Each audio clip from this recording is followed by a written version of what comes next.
Olá pessoal, bom dia.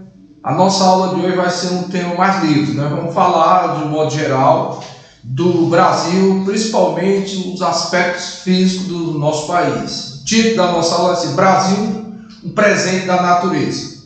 Assim como tem Egito, um presente do Nilo, eu fiz mais ou menos essa comparação. E aí as forças da natureza criaram uma quantidade incomensurável de recursos naturais em nosso território. Nós podemos dizer que a combinação de todos os elementos, eles acabaram de certa forma criando determinadas condições que favoreceram demais o território brasileiro. Por exemplo, nós estamos situados aproximadamente entre a parte central e a borda divergente da placa tectônica sul-americana. Qual seria a importância desse fato? Vocês já estudaram a questão da deriva continental, das placas tectônicas. A importância é que nós estamos situados num local onde o nosso território ele fica bastante estável. Nós não temos eventos assim intensos de sismos, né? Nós temos sismo, mas não intenso, com grande intensidade, com grande magnitude, porque exatamente nós estamos próximo à borda divergente, onde está se separando a sul-americana da africana. Então nós não temos esses eventos de terremoto, o que já é uma coisa muito interessante para a gente. Sem falar em outros aspectos que nós vamos citar daqui a pouco, a importância desse fato. Quanto às zonas climáticas, nós estamos na faixa intertropical. Nós temos uma parte de terra, aproximadamente menos de 10% no hemisfério norte, próximo ali do Equador, e o restante no hemisfério sul, pegando praticamente toda a região tropical do hemisfério sul, a parte até o trópico de Capricórnio, e uma pequena porção também na faixa extratropical. Isso é de grande importância porque nós vamos ter uma grande diversidade de climas. Nós vamos desde o clima equatorial, passando pelas os vários tipos de clima tropical, suas variações, e até o clima temperado ou subtropical, como nós costumamos chamar aqui no Brasil. E sabendo que o clima é um elemento fundamental que influencia demais as atividades humanas, não deixa de ser um aspecto muito importante. E nós temos algumas particularidades muito interessantes que foi resultado da combinação de todos os elementos que posteriormente vamos citar mais à frente. Nós temos uma grande diversidade de espécies, né, por conta do clima e tudo, do tamanho do nosso território, tanto animal como vegetal, que nós costumamos chamar de uma grande biodiversidade, principalmente quando a gente pensa do ponto de vista da flora brasileira. Nós temos só a Amazônia e a Mata Atlântica, uma infinidade de espécies. Sem falar que os outros também, a própria Caatinga, né, que também tem uma grande biodiversidade, o Cerrado, a região do Pantanal e por aí vai. Então nós temos uma infinidade de recursos graças, né, às características do nosso país, as características ambientais principalmente.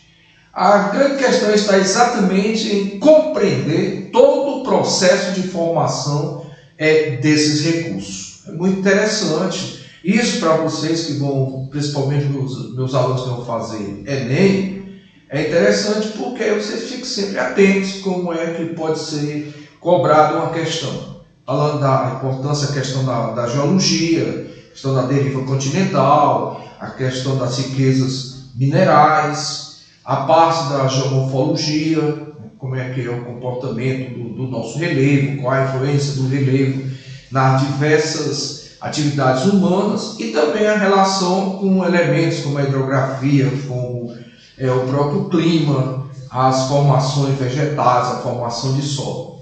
A hidrologia também não deixa de ser fundamental. Nós temos uma grande disponibilidade, né, de água no nosso território, água doce. Só a Amazônia tem uma quantidade enorme de água. Lá nós temos três características de rios, né? Nós temos o rio propriamente dito, o rio Amazonas com seus afluentes, nós temos o rio subterrâneo, que é quase a extensão do rio Amazonas, e nós temos os chamados rios voadores, que nós também vamos abordar esse assunto, fique sempre atentos.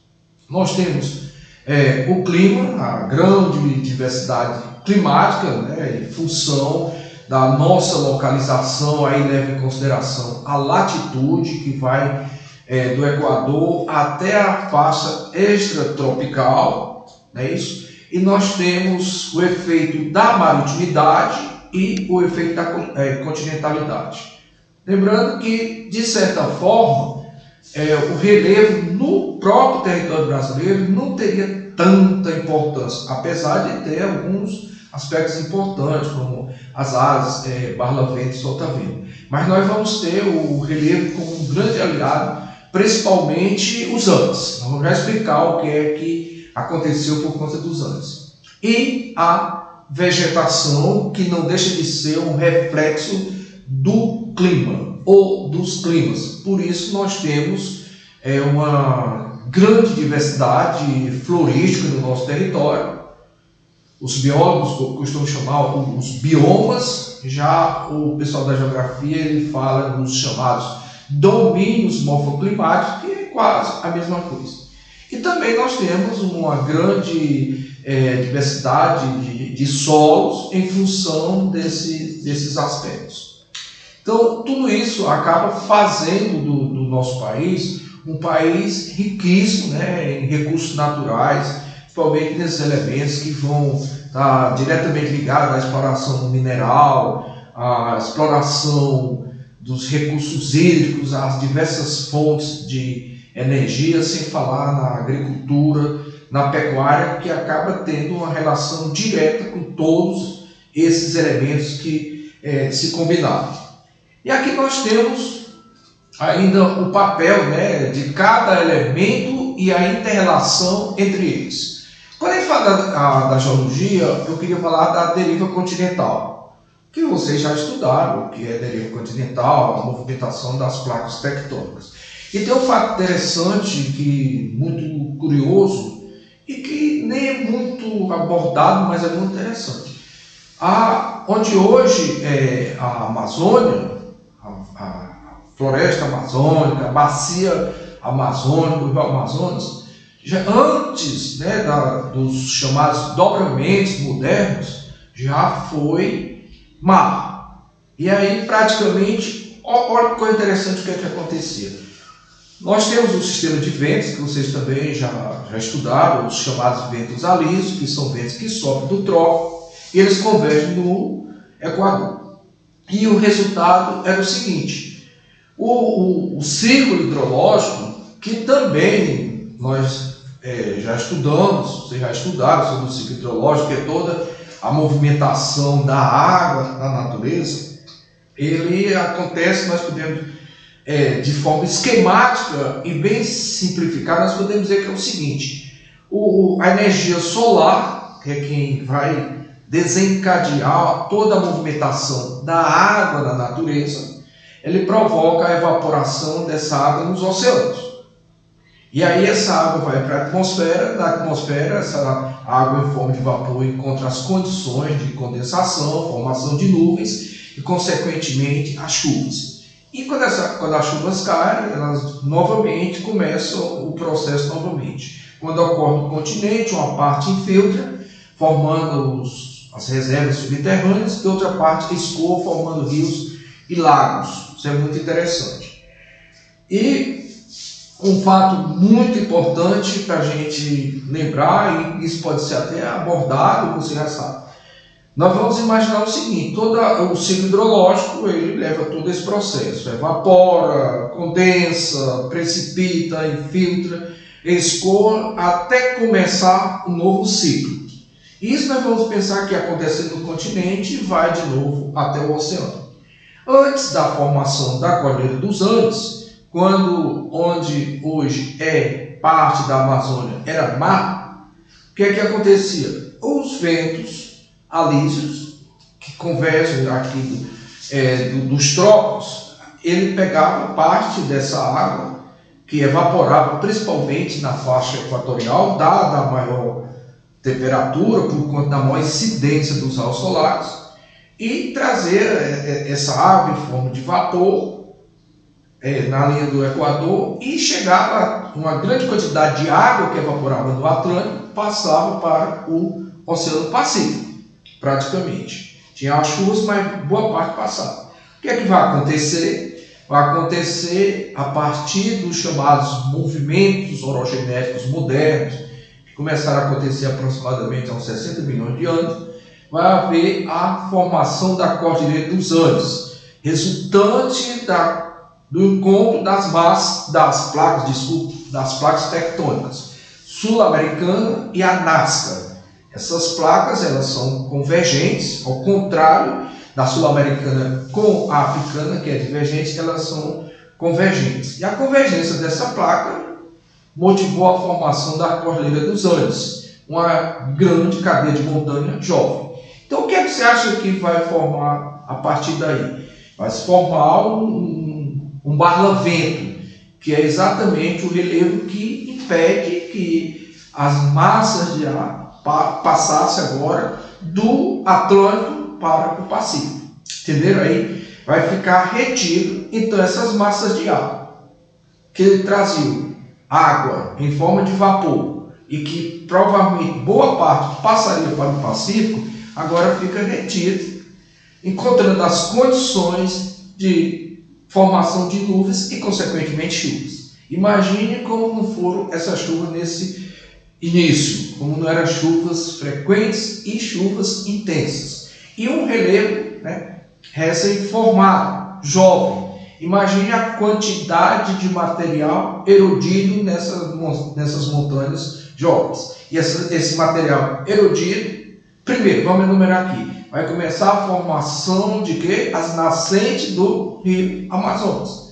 E essa água descer em direção exatamente à porção leste da América, em direção ao que hoje é o Brasil, trazendo água, trazendo sedimentos. O que é que vocês acham que vai acontecer com esse antigo mar? Vai ser assoreado. Então, esse assoreamento. E aí já dá para a gente começar a imaginar o que é que vai acontecer. Nós temos na região, formou a bacia sedimentar amazônica, com material que veio dos Andes principalmente, rico em minérios. Aí nós temos água à vontade, água doce agora por causa das chuvas, nós temos calor, nós temos luz solar porque nós estamos próximos do Equador. Isso vai contribuir para a formação de quê? De uma vegetação exuberante. Não é difícil a gente já imaginar a floresta amazônica surgir nesse contexto e o rio Amazonas. Mas não fica por aí. O mais interessante é que ainda hoje, o que é que acontece? Boa parte da água que sai do Atlântico, que se não fosse os Andes, passaria uma grande quantidade para o Pacífico, ela acaba ficando retida exatamente na vertente andina, voltada para a porção da América do Sul, e o resultado é que vai criar uma condição, é como se houvesse um retorno. Só que o retorno dessa parte da umidade, da nebulosidade, acaba se dirigindo por conta da dinâmica das massas de ar que eu vou mostrar daqui a pouco, acaba irrigando a região ali parte do centro-oeste, do Mato Grosso, a região sul e a região sudeste. Se vocês depois pesquisarem no mapa, vocês vão perceber que onde nós temos hoje a região sul, parte do sudeste e centro-oeste, está exatamente na faixa do globo onde se formam os desertos. E no Brasil nós temos uma região altamente favorável, onde praticamente se produz 2/3 dos produtos agropecuários. E isso tem muito a ver com esse processo. Veja como é interessante. Aí nós temos o seguinte, o que é que nós temos? As massas de ar. Viu aqui? Nós temos essa MTA, é a massa tropical atlântica, apesar de se formar ali na proximidade da África, porque não mostra a África, ali no sul da África, ela atravessa o Atlântico e ela vem em direção ao Brasil, uma parte vai para o sul e sudeste, esse ramo aqui mais embaixo, e a outra parte vem em direção ao Equador, que são os ventos alísios. A massa tropical atlântica, uma massa quente e úmida. E a massa equatorial atlântica se forma próximo lá do Trópico de Câncer também, próximo ao Trópico de Câncer, e que vem em direção ao Equador. O encontro aí é que forma os chamados ventos alísios.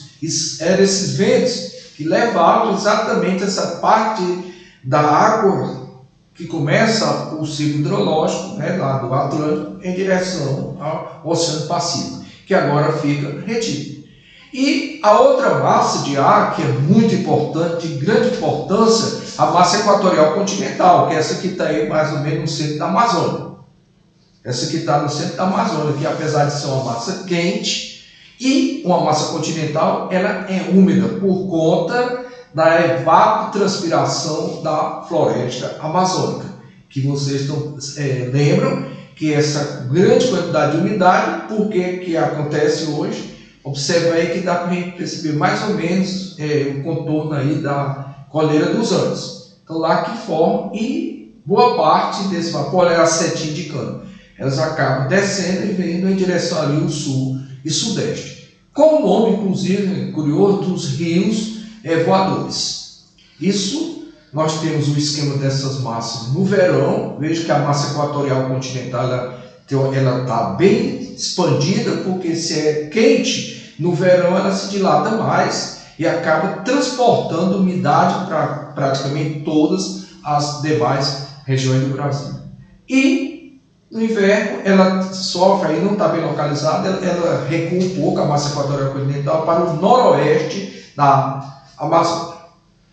E nós temos a massa polar atlântica, que no verão ela está mais ou menos, fica mais ali no sul e parte do sudeste, e quando chega no inverno, já a partir do mês de maio até mais ou menos o mês de agosto, ela cria mais força, porque está frio o hemisfério sul, e como ela é uma massa polar, ela é uma massa fria, ela acaba chegando até aqui o litoral leste do Nordeste. Bem interessante, depois a gente vê especificamente. E nós temos ainda aqui a massa tropical continental, que é essa sim, essa massa tropical continental, ela é uma massa seca, porque ela não tem nenhuma influência, porque onde ela se forma ali no Chaco Paraguaio, não tem uma floresta exuberante como a floresta amazônica.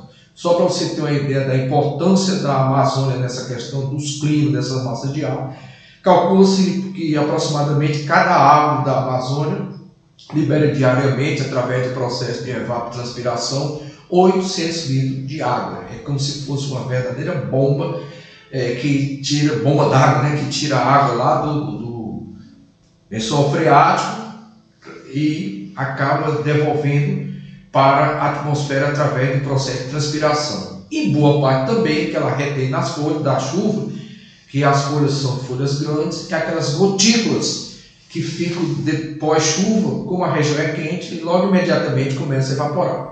Qual foi o menino, se eu tenho experiência, que eu pergunto para os alunos, eles dizem, e eu digo que eles nunca fizeram, mas você confia que vocês fizeram. Qual foi o menino que não já deu uma balançada na árvore depois da chuva para molhar o cabelo do colega? Só não o meu, porque aí é falta de respeito muito grande com o professor. Aí nós temos a floresta amazônica, olha aí, a floresta amazônica, a grande quantidade de água, né, e as árvores exuberantes. Aí faz parte da famosa mata de Igapó. Tem só um pequeno retrato da floresta amazônica. Aí nós temos o ciclo hidrológico, olha como é interessante. Você imagina que ele está mostrando o mar, o Atlântico, e o rio, ó, nós tem lá a montanha, vamos imaginar que seja lá os Andes. E a floresta está aí. Mas antes nem tinha a montanha e nem tinha ainda essa floresta, porque era mar também. Isso vai começar a formar depois, né, da formação da Cordilheira dos Andes.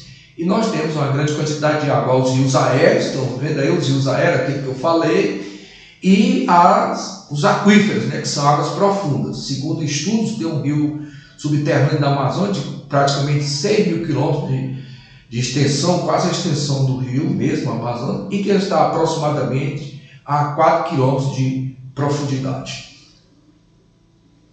E aqui os biomas, conforme eu falei. nós temos aqui o bioma da Amazônia, o Cerrado, a Caatinga, a Mata Atlântica, que vai do Nordeste até a região Sul, o bioma dos Pampas e do Pantanal. Para vocês não confundirem, ó, isso aí é bioma, a gente fala em bioma, são esses 6. Para vocês não confundirem, quando a gente fala dos domínios morfoclimáticos, permanece o domínio amazônico, praticamente onde ele está, o domínio do Cerrado também onde está e da Caatinga.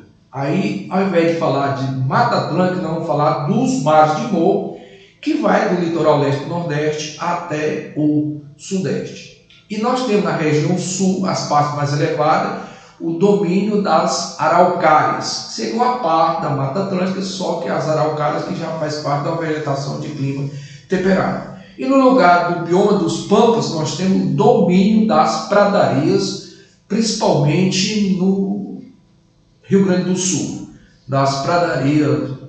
E o Pantanal, ele perde o status, né, de domínio e de bioma. Quando a gente fala de domínio, aí o Pantanal ele passa a ser chamado de uma área de transição, como se fosse uma espécie de coxa de retalho da vegetação brasileira.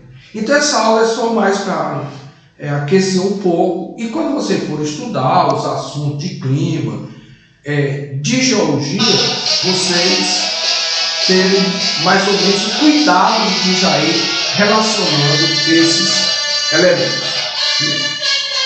Legal, valeu. Aí só uma musiquinha, aí eu comecei com a aquarela do Brasil, já que a gente está falando do Brasil, e até a próxima. Aí é só para vocês ficarem ligados. Valeu, pessoal!